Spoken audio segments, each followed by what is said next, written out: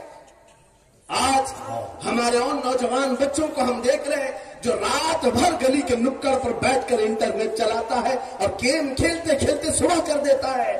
یہ وہ نوجوانوں کے ہاتھ ہیں جن کے ہاتھوں میں تقدیر تھی، ایک ایسی تقدیر تھی کہ یہ مکہ سے نہتے نکلے تھے تو پوری دنیا میں چھا گئے تھے، پوری دنیا میں چھا گئے تھے، کوئی طاقت ان کا راستہ نہیں روک سکتی تھی۔ میں تمہیں یاد دلاتا ہوں ہمارے اسلاف کون تھے، ہمارے بزرگ، ہمارے پرکھوں کی تاریخ کیا تھی۔ ہمارے پرکھوں کی تاریخ تو یہ تھی، ٹل نہ سکتے تھے جنگ میں اگر اڑ جاتے تھے، پاؤں شیروں کے بھی میدان سے اکھڑ جاتے تھے، ارے حق سے سرکش ہوا کوئی تو بگڑ جاتے تھے۔ توپ کیا چیز ہے، تیغ کیا چیز ہے، ہم تو توپ سے بھی لڑ جاتے تھے۔ ہمارے اسلاف وہ تھے، دشت تو دشت ہے دریا بھی نہ چھوڑے ہم نے، بحر ظلمات میں دوڑا دیے گھوڑے ہم نے، آ گیا ہے دیا جانے کبھی یورپ کے کلیساؤں میں تو کبھی افریقہ کے تپتے ہوئے صحراؤں میں، آ گیا ہے لڑائی میں گر وقت نماز، قبلہ روحوں کی زمین بوس ہوئی قوم حجاز، ایک ہی صف میں کھڑے ہو گئے محمود آیاز، نہ کوئی بندہ رہا نہ کوئی بندہ رہا۔ یہ ہمارے اسلاف کی تاریخ تھی جو تم بھلا بیٹھے ہو۔ آج ناموس رسالت کی حفاظت کی بات بار بار تمہیں یاد اس لیے دلائی جا رہی ہے، تقریروں سے کم اپنے عمل سے زیادہ ہو سکتا ہے۔ ناموس رسالت کی حفاظت کے لیے اے نوجوانوں تم کمیٹیاں بناؤ۔ میں نے بہت سارے کھچڑے کمیٹیاں دیکھی، نیاز کمیٹیاں ہیں، چادر کمیٹیاں ہیں، گاگر کمیٹیاں ہیں، عرس کمیٹیاں ہیں، اخلاق رسول کمیٹی کیوں نہیں، جو ہر نوجوان اٹھ کر کے یہ عہد کرے دنیا بھوکتی ہے تو بھوکے، اس زمانے میں بھی میں میرے نبی کا وفادار ہوں اور ان کی سنتوں کو لے کر چلوں گا۔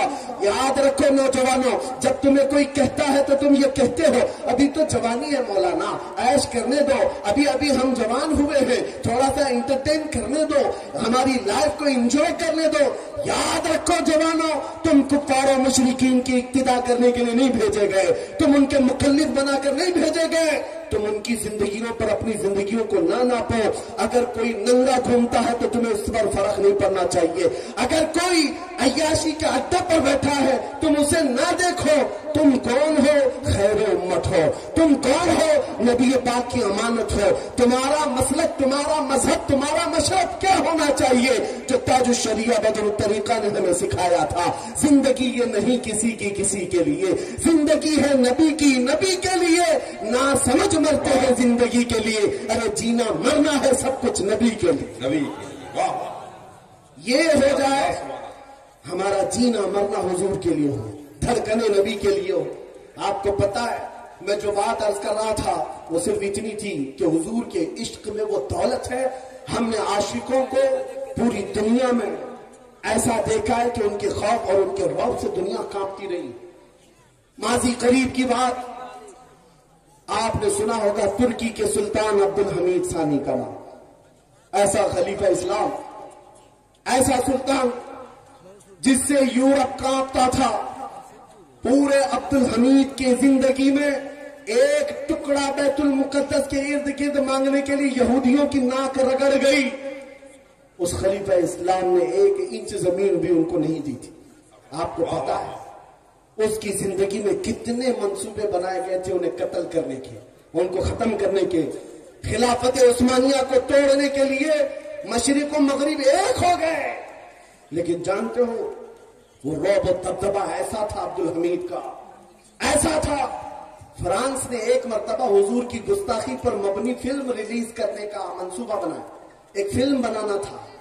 جیسے ہی سلطان عبد الحمید کو یہ خبر ملی، پیغام صرف اتنا بھیجا کہ اے فرانس کے لوگوں باز آ جاؤ، نبی پاک سے ہمارا ایسا روح کا رشتہ ہے، ایسا ایمان کا رشتہ ہے کہ ہم میں سے کوئی مسلمان اس چیز کو برداشت نہیں کرے گا۔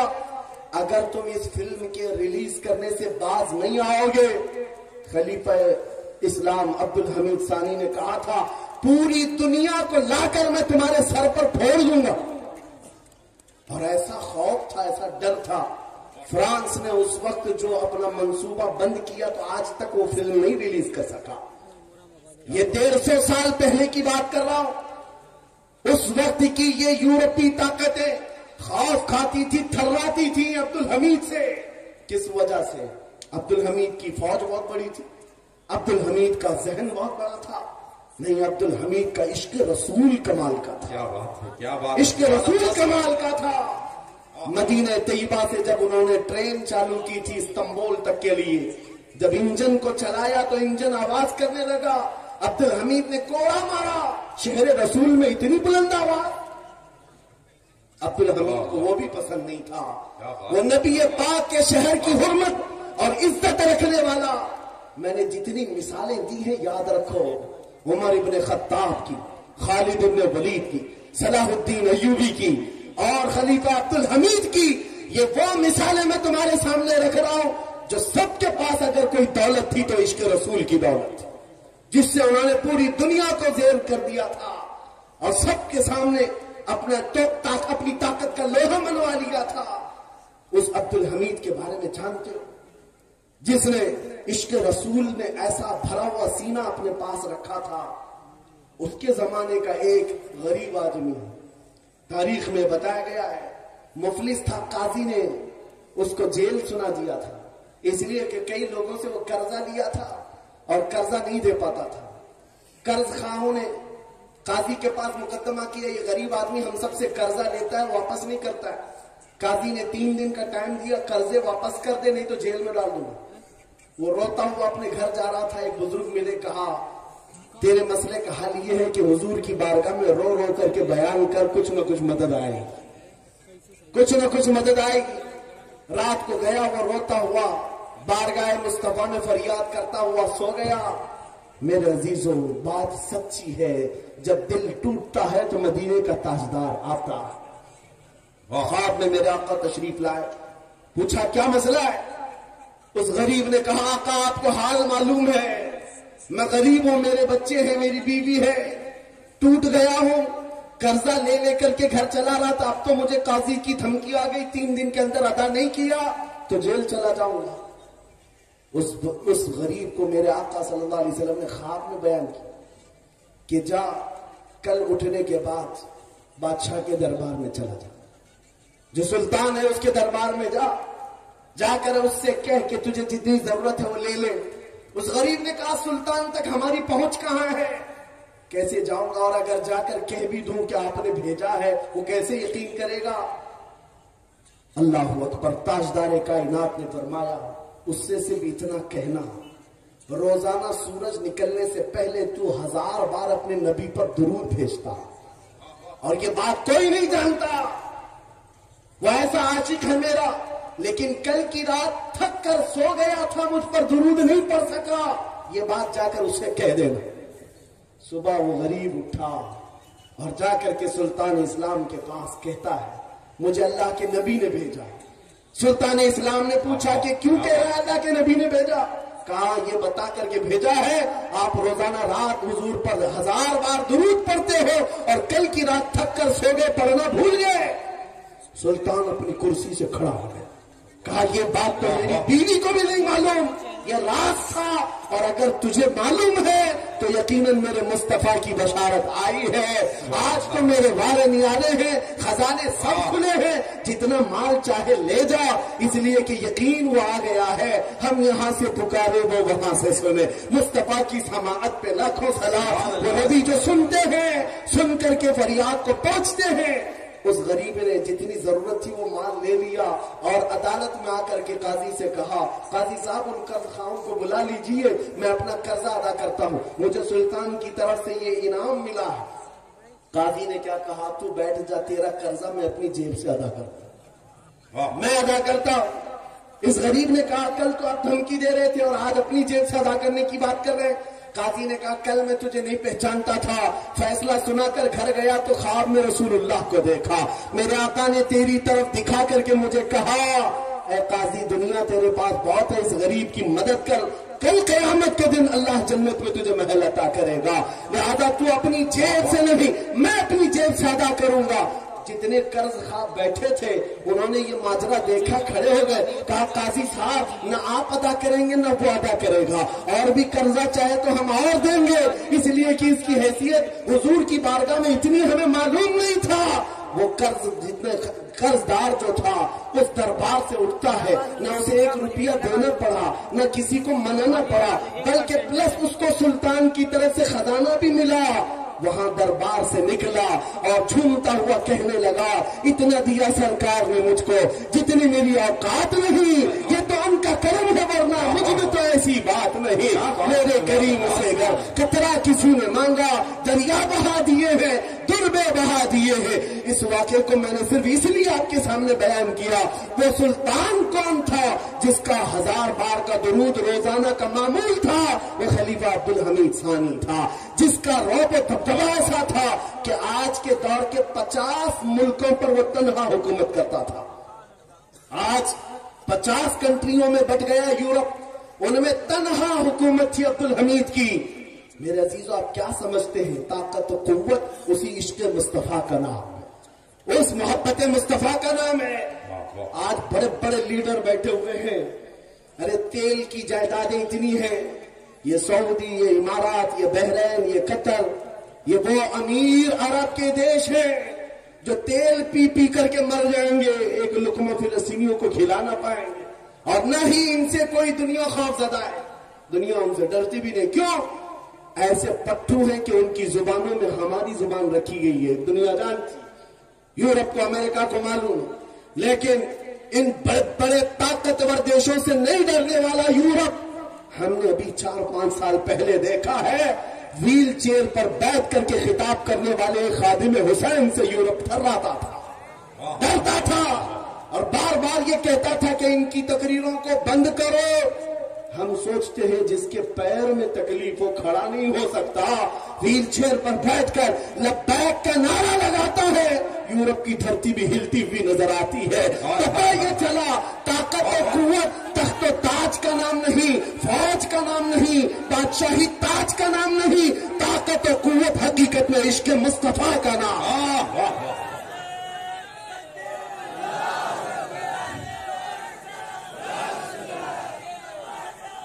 لبیک یا رسول اللہ، لبیک یا گاؤں میں اپنی گفتگو کو ختم کرنے پر آیا ہوں۔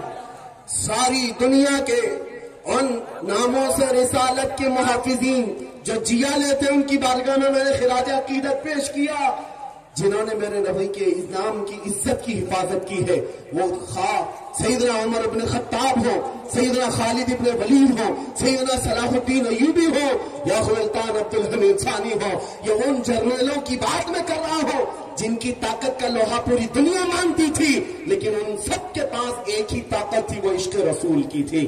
آپ کو میں اب اس جوالے مرد کلندر کے دربار میں لے جاتا ہوں جس کی طاقت کا لوہا آج بھی دنیا مانتی ہے، اور ہر علاقے میں جس کا رعب چھایا ہوا ہے، وہ کون ہے؟ وہ بریلی کا تاجدار ہے، وہ امام اہل سنت ہے۔ اس لیے کہ دنیا آج ان کے نام لیواؤں سے ڈر رہی ہے، یہ بریلوی ہے تو ڈر لگ رہا ہے، اس لیے نہیں کہ آتنکوادی ہے، اس لیے نہیں کہ دہشت گرد ہے، اس لیے کہ عشق رسول میں جب نکلتا ہے تو کایا پلٹ دیتا ہے، زیر کو صبر کر دیتا ہے، زبر کو زیر کر سکتا ہے۔ اس عاشق رسول کے پیروکاروں سے آج دنیا لرز رہی ہے، جس نے نبی کریم صلی اللہ علیہ وسلم کی محبت کو اپنا جینا مرنا بنا لیا تھا، اپنا اوڑھنا بچھونا بنا لیا تھا۔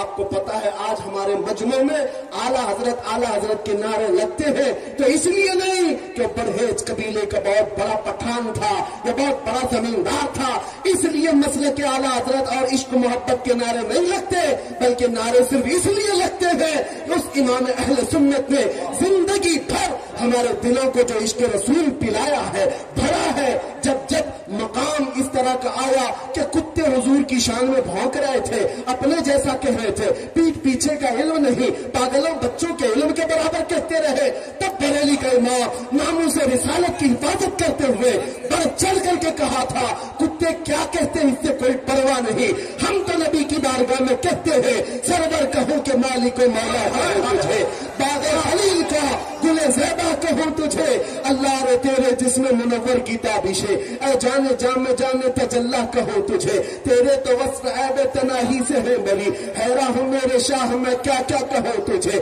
لیکن خدا نے ختم سخن اس پہ کر دیا خالق کا بندہ خلق کا آقا کہوں سبحان اللہ سبحان اللہ اللہ یا رسول اللہ صلی اللہ علیہ وسلم. میرے عزیزوں ناموس رسالت کی حفاظت یہ بریلویوں کے خون میں داخل ہے. آج پورے بر صغیر کے خطوں میں دیکھو نبی پاک کی شان میں گستاخیوں کے خلاف اگر کوئی جماعت میدان میں نظر آتی ہے تو عاشقان امام احمد رضا کی جماعت. وہ کسی بھی ملک میں دیکھ لینا یہ ہمارے خون میں ہمارے شریر میں داخل ہے.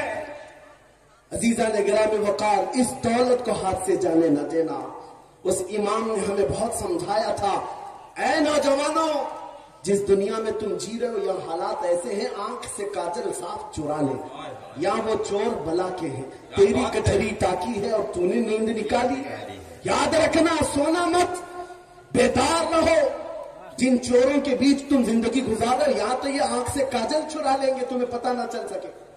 آنکھ سے کاجل کون چراتا ہے؟ ایک تھانے دار صاحب سے ہم نے پوچھا بھی تھا کہ آپ کے پولیس اسٹیشن میں کبھی ایسا کیس آیا ہے کسی نے کاجل چرایا؟ وہ ہنسنے لگے. کہا یہ کیا بات ہماری ان سے چلتی رہتی ہے.